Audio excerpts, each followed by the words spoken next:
Você já se pegou rolando sem parar um feed, deslizando perfis no Tinder ou assistindo a vídeos curtos até perder a noção do tempo? Pois é, o que parece ser apenas mais um hábito da vida digital pode ser, na verdade, um sintoma de algo mais profundo. Hoje, vamos mergulhar em um dos mecanismos mais sedutores e perversos da nossa era: a lógica da compulsão alimentada pelas redes sociais e, especificamente, nos apps de relacionamento. Não estamos falando só daquelas compulsões clássicas, como comer demais ou gastar sem controle, mas de uma máquina de desejo em loop, que nos mantém presos em ciclos de quase satisfação, enquanto nos esvazia de sentido. Imagine isso. Você entra no Tinder, achando que está procurando alguém, mas no fundo, o aplicativo está te usando para gerar dados, anúncios e, pior, mais insatisfação.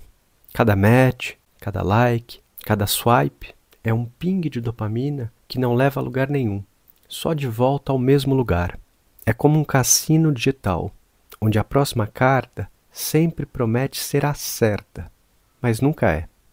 E o pior, isso não é acidente, é design comportamental. Os algoritmos não querem que você encontre o amor, ou qualquer forma de satisfação mais duradoura. Eles querem seu tempo, sua atenção e sua vida transformada em engajamento.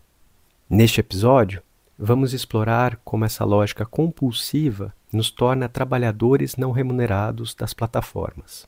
Como o desejo virou mercadoria e por que, mesmo sabendo disso, é tão difícil escapar.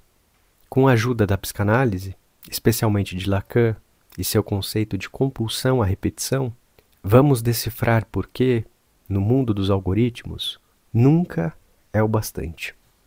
E no final, a pergunta que fica é: como resistir? Será que dá para ressignificar o desejo? Ou estamos condenados a ser reféns dessa roda viva digital? Se você já sentiu que estava jogando um jogo que não escolheu entrar, continue escutando o episódio. Vamos fazer uma análise interessante desse fenômeno.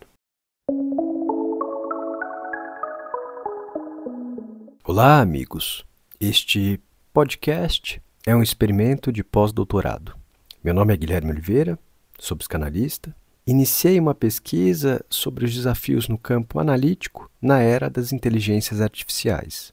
Já percorremos um breve caminho através de autores do campo das IAs, nos perguntando sobre a ideia de inteligência e de vida. Vamos agora mergulhar no que a psicanálise tem a dizer sobre o nosso estranho e cada vez mais íntimo relacionamento com as IAs. Como um desejo humano, essa força inquieta e insatisfeita se comporta diante de algoritmos que prometem respostas prontas? Que novos sintomas estão surgindo quando a tecnologia tenta, entre aspas, curar nossa solidão, nossa angústia, nossa falta? E, principalmente, o que a clínica psicanalítica, com sua aposta no inconsciente e no inesperado, pode nos ensinar sobre os limites e perigos dessa convivência? Sejam bem-vindos a mais um episódio de Neurose Digital.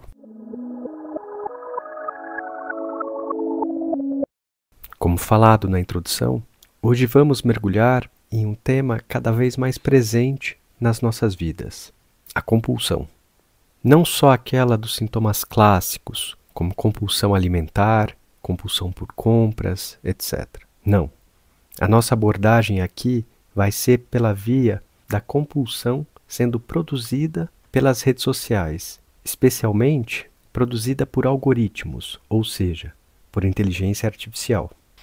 Em linhas gerais, a compulsão é uma espécie de estratégia para manter o desejo em movimento constante, como se, ao deslocá-lo incessantemente, fosse possível resolver aquela insatisfação estrutural do desejo, aquela falta que nunca some, porque o desejo, por definição, nunca se preenche totalmente. Na compulsão, existe um jogo contraditório, uma aparente satisfação total e momentânea. Ah, eu posso me dar esse direito? Afinal, trabalhei tanto, vou ficar aqui horas mexendo no TikTok, ou vou comprar o que quiser comprar, ou vou comer o que quiser comer, etc. Tudo na chave de um não limite. Mas, ao mesmo tempo, juntamente com essa aparente satisfação, vem uma insatisfação perpétua que mantém a roda girando, pois no fim o que falta se desloca para um outro lugar. A pessoa permanece consumindo mais e mais, buscando outras coisas. Às vezes, a compulsão pode recair no campo físico. Um dia é uma rinoplastia, no outro dia uma harmonização facial, depois é malhar, malhar, malhar sem parar, sem nunca chegar em uma imagem satisfatória do corpo.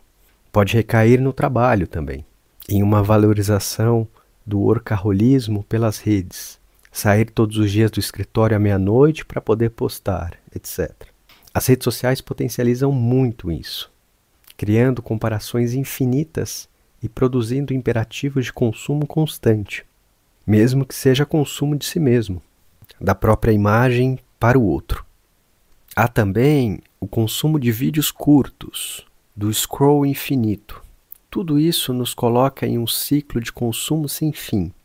A gente pensa que está buscando prazer, mas na verdade está alimentando uma máquina que precisa do nosso engajamento constante. Pior, isso acontece muitas vezes sem que se perceba. Estamos nos tornando trabalhadores não remunerados das plataformas. Sem consciência de classe, se me permitem uma brincadeira. Cada like, cada segundo de vídeo, cada perfil visitado gera dados. E esses dados viram combustível para a próxima compulsão.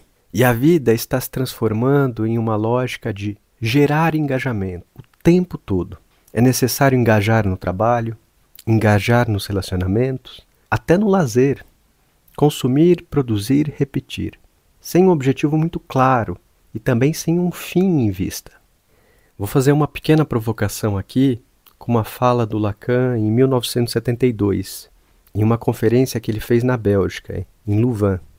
Falando sobre diversos temas da psicanálise em uma universidade, de repente ele diz, naquele tom teatral que ele tinha nos seus seminários: La mort, c'est du domaine de la foi. A morte é uma questão de fé. E completa. Claro que todos nós vamos morrer. Mas e se não houvesse a certeza de que isso terminaria? Você poderia suportar a vida que você tem? A provocação dele foi: é necessário acreditar que vamos morrer para poder suportar a vida. Parece uma visão triste, mas não se trata de melancolia ou um tipo de desilusão. Trata-se mais de uma provocação quanto à necessidade de um fim para as coisas. Percebam, a ideia de um fim é fundamental para o nosso psiquismo.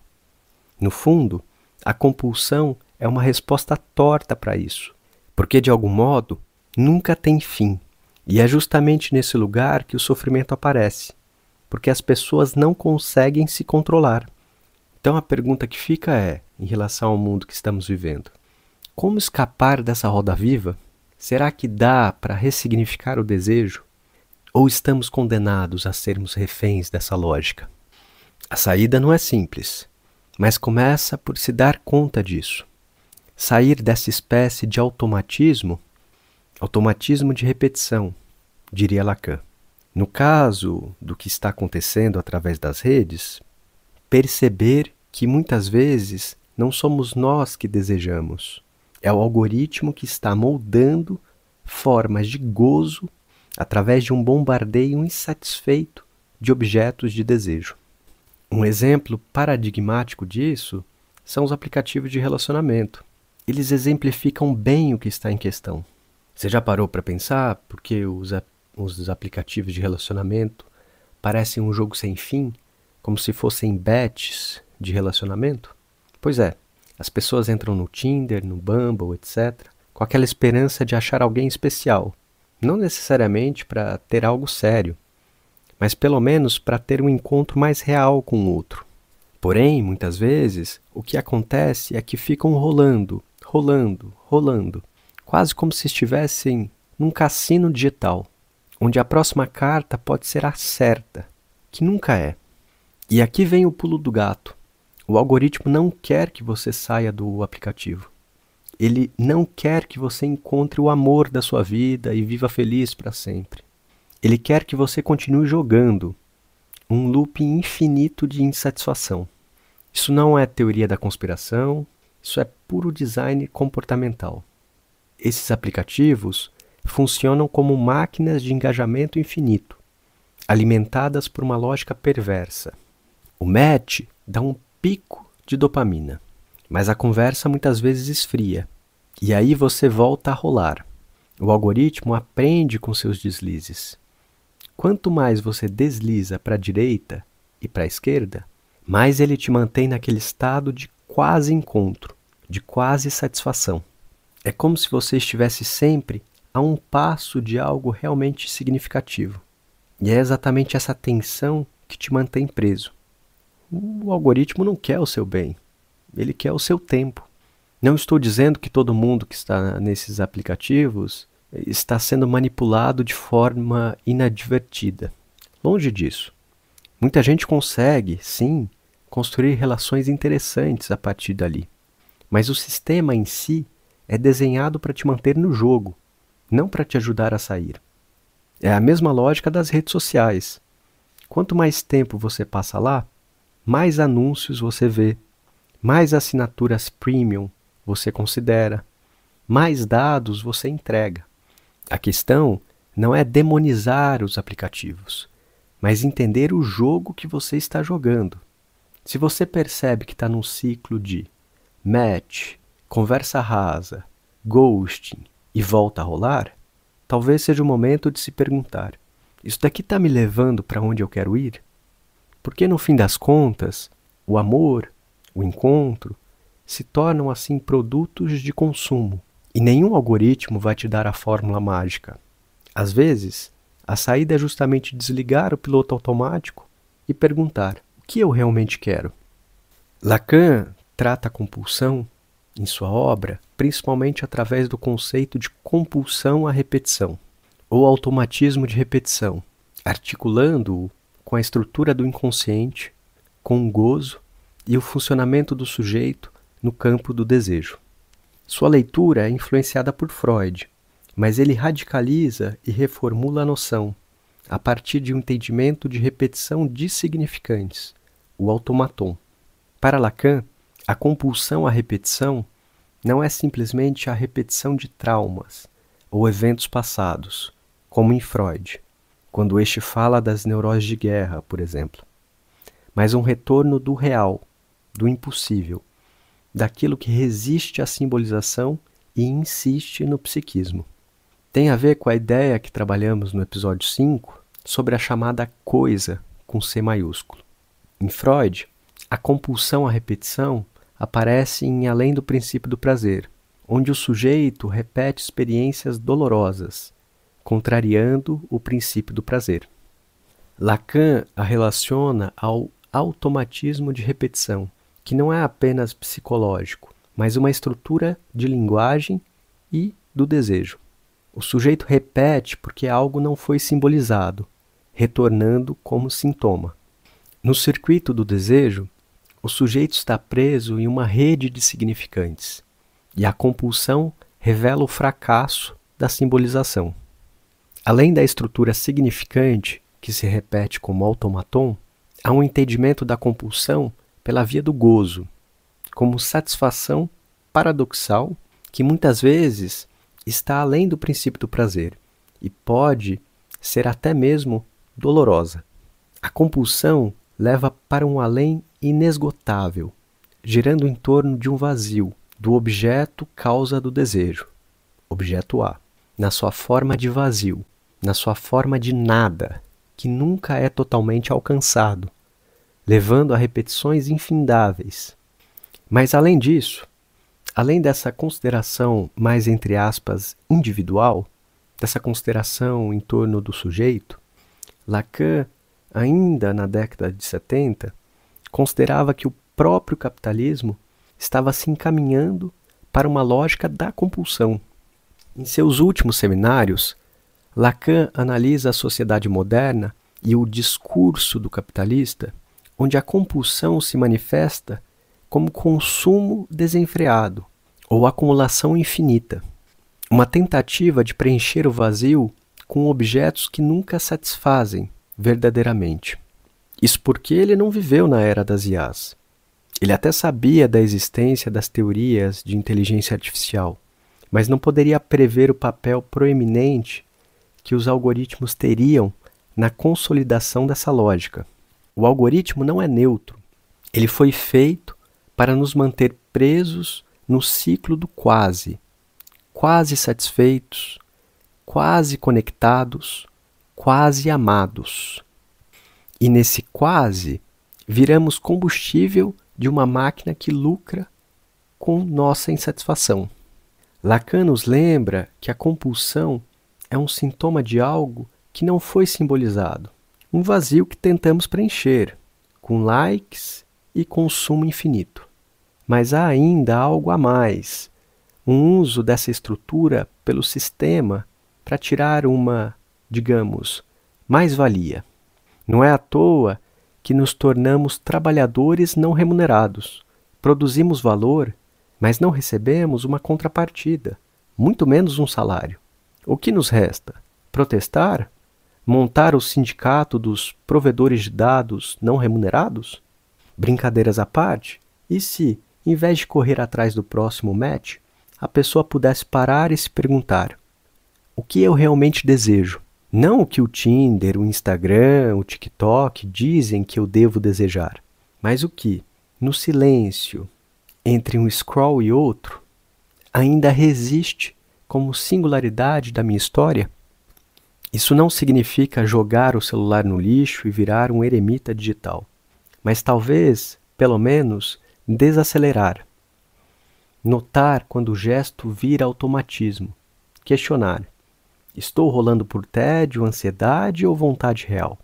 E, principalmente, lembrar que o amor, assim como o desejo, não é um produto com review no Google. Tem algo disso que escapa aos algoritmos, porque é imprevisível, falho e humano. E se a saída não for encontrar a pessoa certa, mas deixar de ser um usuário para voltar a ser um sujeito? Alguém que escolhe, que pausa, que diz basta. Alguém que, mesmo na era dos dados, ainda insiste em escrever sua própria história. Seguimos assim na direção do nosso desejo, de um desejo que possa ser um pouco mais satisfeito, menos compulsivo e que tenha a ver com os nossos paradoxos mais íntimos e com aquilo que fazemos da nossa história, chamado nosso sintoma ou, quando um pouco mais trabalhado, nosso estilo. Obrigado e até semana que vem.